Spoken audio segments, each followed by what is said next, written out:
What's good, family? It's your boy Trav Coop from Generational Wealth Vibes, and I'm hoping everybody is having an amazing, blessed Saturday.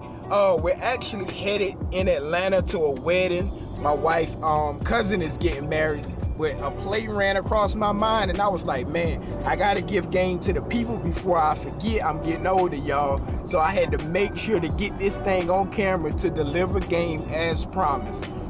All right, so this one deals with what they call online retail arbitrage.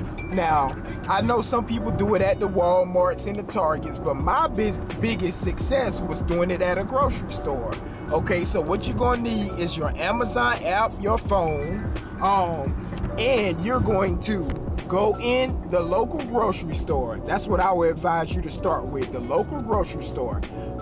Then you're gonna start just scanning items. I would prefer or suggest that you scan items that are limited or special editions, okay?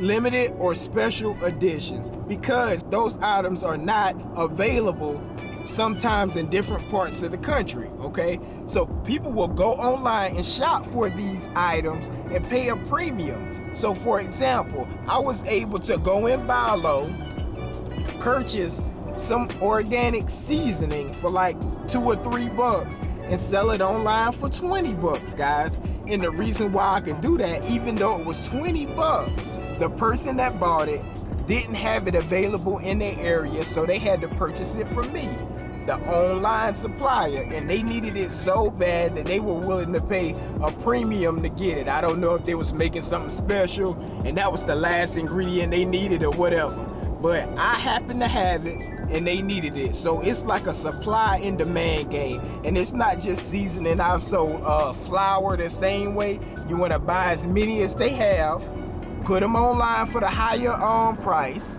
and then just make sure you ship it on time and take the difference, guys. It's not hard. It's basic supply and demand, and I apologize for the lighting. We're going through a tunnel right now, but I had to give you guys this game. Go out, start scanning all the items in your grocery store, see what they're going for online, and make that money. Again, I'll see you next time with another play. Y'all be easy. Let's go.